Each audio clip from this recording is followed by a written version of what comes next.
Jean-Charles Prats, je suis secrétaire national de l'UDI en charge de la lutte contre la fraude aux finances publiques et je vais vous parler de lutte contre la fraude sociale.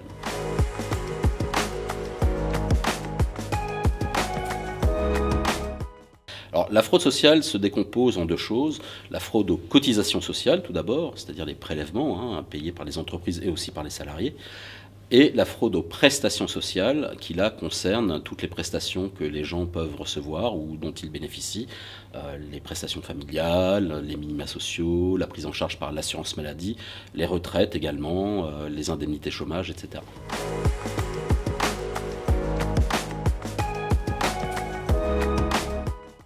Alors, les causes de la fraude sociale sont assez simples, ce sont les mêmes que la fraude fiscale ou que les fraudes financières, c'est l'appât du gain. À partir du moment où vous avez de l'argent que vous devez payer ou de l'argent que vous pouvez recevoir, vous avez toujours des fraudeurs qui essayent de profiter du système. C'est naturel, c'est humain, c'est comme ça et c'est comme ça partout et pas simplement en France.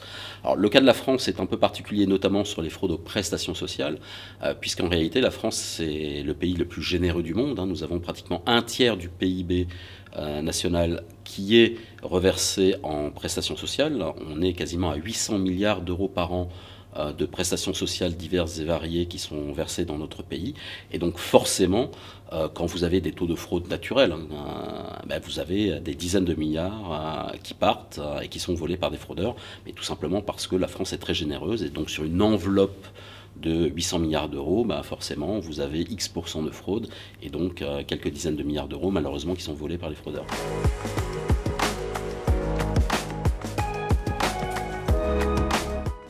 Alors le phénomène, on pourrait penser qu'il s'aggrave, car en réalité les évaluations statistiques de la fraude, notamment aux prestations sociales, sont de plus en plus fines, et on s'aperçoit notamment sur la branche famille, qui est la seule branche de la sécurité sociale qui fait des évaluations annuelles, on s'aperçoit que d'année en année, cette évaluation augmente. Alors ça ne veut pas forcément dire que la fraude augmente, mais ça veut dire que les organismes rechignent de moins en moins à dire la vérité et à admettre que le pourcentage de fraude est très élevé. Et comme je vous le disais, à partir du moment où vous avez une énorme enveloppe de prestations sociales qui sont versées, les montants en milliards sont très élevés.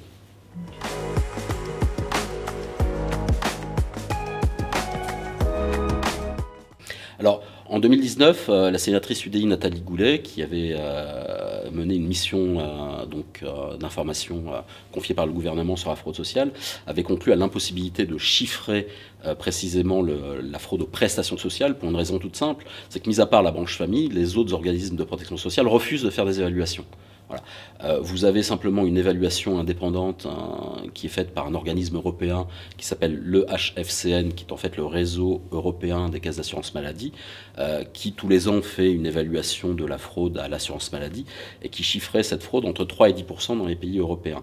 Donc avec une fourchette, un chiffre au milieu à 6,5%, ce qui correspondra à peu près à 13-14 milliards d'euros de fraude à l'assurance maladie pour la France. Mais c'est un chiffre que l'assurance maladie française ne veut pas admettre.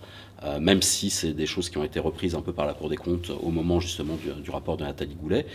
Quoi qu'il en soit, effectivement, officiellement, nous n'avons pas de chiffrage global de la fraude aux prestations sociales délivrées par le ministère des Finances, par exemple, alors même que c'était notre mission. Quand moi j'étais à Bercy, à la délégation nationale à la lutte contre la fraude, c'était notre mission. On nous avait dit, voilà, il faut mettre en place des évaluations des fraudes fiscales et des fraudes sociales. On avait réussi à le faire pour la fraude aux cotisations sociales, un peu plus difficilement pour la fraude fiscale parce que l'administration fiscale n'aime pas trop communiquer sur des chiffres d'évaluation de fraude.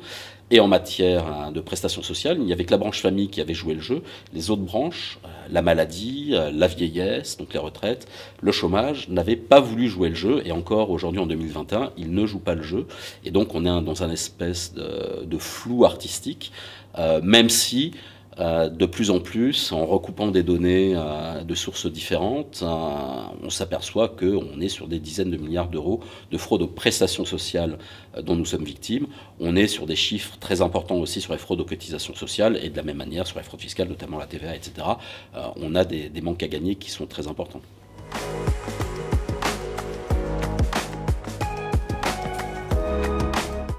La question de la lutte contre la fraude aux prestations sociales pourrait passer par une réforme de l'attribution des aides sociales, mais j'aurais tendance à dire que ce n'est pas le véritable sujet. Le véritable sujet, c'est de sécuriser le dispositif, et notamment de sécuriser l'identité sociale. Voilà.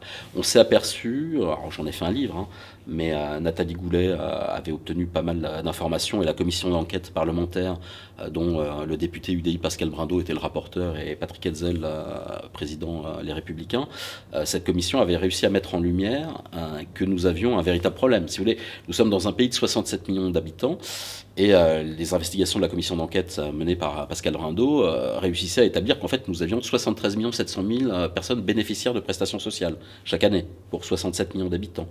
Et la Cour des comptes est allée plus loin, quelques temps après la publication du rapport de la commission d'enquête, puisqu'en réalité nous aurions 75 300 000 assurés sociaux dans un pays de 67 millions d'habitants. Donc vous comprenez immédiatement qu'on a un vrai sujet, un vrai problème, un problème de sécurisation de l'identité, de sécurisation du paiement des prestations à bon droit. Et donc là-dessus, il n'y a pas 36 solutions. Ce qu'il faut faire, c'est remettre le système à plat, réimmatriculer l'ensemble des personnes avec de la biométrie pour éviter des doublons d'identité, et ça permet de refaire un vis-à-vis avec les gens. Et donc par exemple des gens qui ne sont plus sur le territoire national pour X ou X raisons mais qui continueraient de bénéficier des prestations, on les sortirait du système. Ceux qui auraient de multiples identités, c'est pas des cas d'école, hein, on a vu des exemples judiciaires, hein, il y a eu des enquêtes pénales qui ont été menées, ceux qui auraient 10, 15, 20 identités différentes, on les sortirait du système aussi, etc. etc. De toute manière, quand vous avez comme ça un surplus de plusieurs millions de personnes prises en charge alors qu'elles ne sont pas censées exister au recensement de l'INSEE, on voit bien qu'on a un problème, et ce problème, il faut le traiter. Parce que derrière, ce sont des dizaines de milliards d'euros de dépenses annuelles qui partent comme ça dans la nature.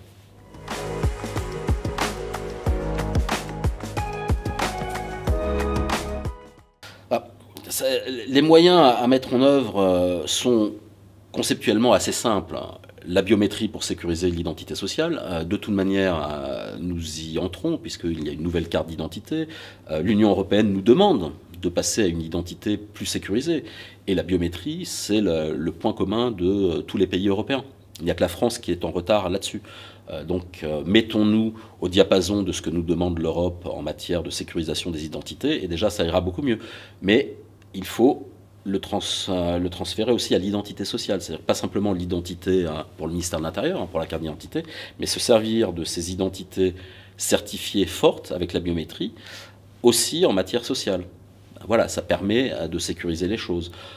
Après, il y a aussi une question d'état d'esprit. Si vous voulez, lutter contre la fraude, attraper des voleurs, c'est un boulot, entre guillemets, de flic, hein, voilà, d'enquêteur. Ce n'est pas forcément le travail des organismes sociaux, dont eux, le métier, c'est d'aider les gens. À chacun son métier. Que ceux dont le métier est d'aider les gens, de les accompagner, à retrouver un emploi, à mieux vivre, etc., quand ils sont dans le besoin, s'occupent de ça. Ils le font a priori quand même bien, hein, en France. Et en revanche, que ceux qui sont chargés de lutter contre la fraude ne fassent que ça et ne soient pas les mêmes. On pourrait imaginer que ce soit un service sous la direction de l'État, hein, du ministère du Budget par exemple, qui s'occupe de lutter contre la fraude, de suspendre les paiements quand il y a des fraudes détectées, etc., et qui soit donc totalement indépendant des organismes sociaux qui, eux, d'une part, sont gérés de manière paritaire, hein, par les partenaires sociaux, et d'autre part, dont le métier, c'est d'aider les gens. Ce n'est pas d'attraper les bandits. Que chacun fasse son métier, et à mon avis, les choses iront beaucoup mieux.